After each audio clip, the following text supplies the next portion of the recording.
So the firm has the distinct pleasure and honor of having a full-time medical doctor who's actually board certified in internal medicine here at the office. He's not just consulting with us occasionally, he's actually on staff here at the office. When the office is open, Evan is available, and after hours. But this is his full-time work, and we couldn't be more privileged and honored to have him as a doctor. One of the things we've done in conjunction with Dr. Malone in the past is educating our clients on their injuries. Of course, he educates the lawyers here on our clients' injuries. And the other thing that we do is we have done in the past a series of videos on the type of injuries that people sustain in many of our cases. This particular series is going to be about traumatic brain injuries. And I would say some version of those, I'll bet many of them are transient and temporary, happen in most of our cases. Those are anecdotally referred to as concussions.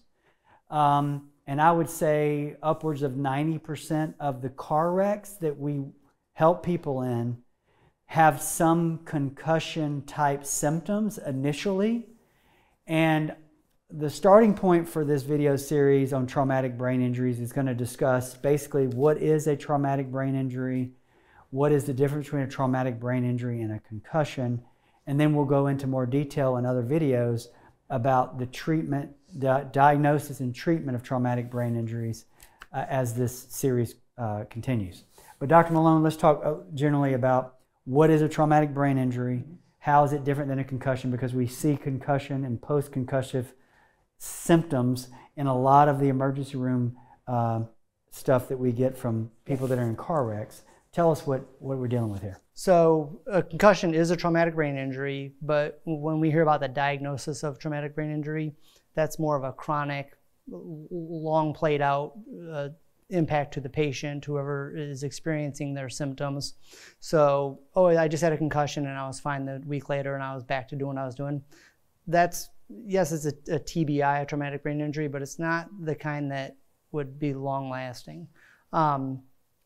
As far as how common these are, very common. The number that you'll see, and we're going to cite some reliable sources in this video, 1.7 to 2 million per year are diagnosed.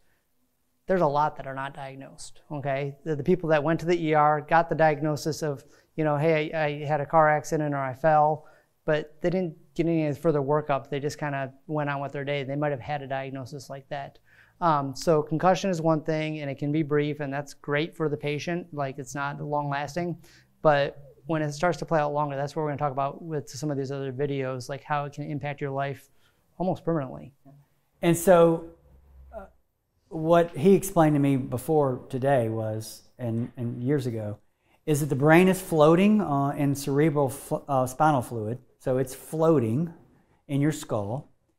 And when you have a deceleration event, like a wreck, everything continues moving, right?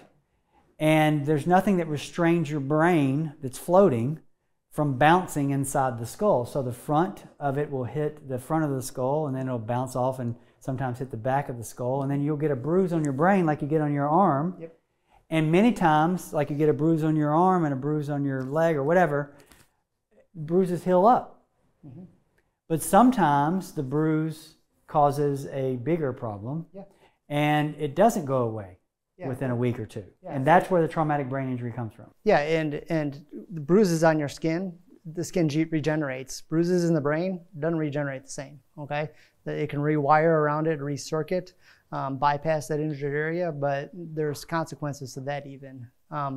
As far as the floating in the brain, we're going to talk about this, but as Joe mentioned, deceleration injury is one thing, but we see impact on one side of the head, but it actually causes problems on the opposite side of the head, just because the way the brain will, I guess, wiggle in the head pan, as they call it. So those are things to think about. Other things that we're going to talk about are your risk factors, like could I have gotten a traumatic brain injury, loss of consciousness, what your function was beforehand, what it is afterwards, and you may not be the one to realize it, it's the people around you. So those are the things we're going to talk about. It's a diagnosis that is something that is dependent upon historians, meaning you as a patient, those people around you, your employee, co-workers, employers, family members, people you go to church with, stuff like that. And then also a bunch of important doctors that are going to talk about testing, evaluation, and it's not just one doctor in the ER visit necessarily. They do a really good job at ruling out the bad stuff, but they're not going to be the one to say you have a traumatic brain injury and it's going to impact you the rest of your life. See you later. They're going to give you the concussion diagnosis. Yeah. Which pretty much everybody gets after a car wreck. Mm-hmm. So we're going to link the articles that describe what is a traumatic brain injury, what are the symptoms, which I direct people to after car wrecks because I tell them watch for these symptoms. If they get worse or they don't get better after a week, you need to see somebody else. And then another thing from the CDC about the stats, I guess, of these injuries, we'll link those below in this video, and then we'll continue this series on traumatic brain injury to discuss more of the diagnosis and treatment as this series continues. Thank you.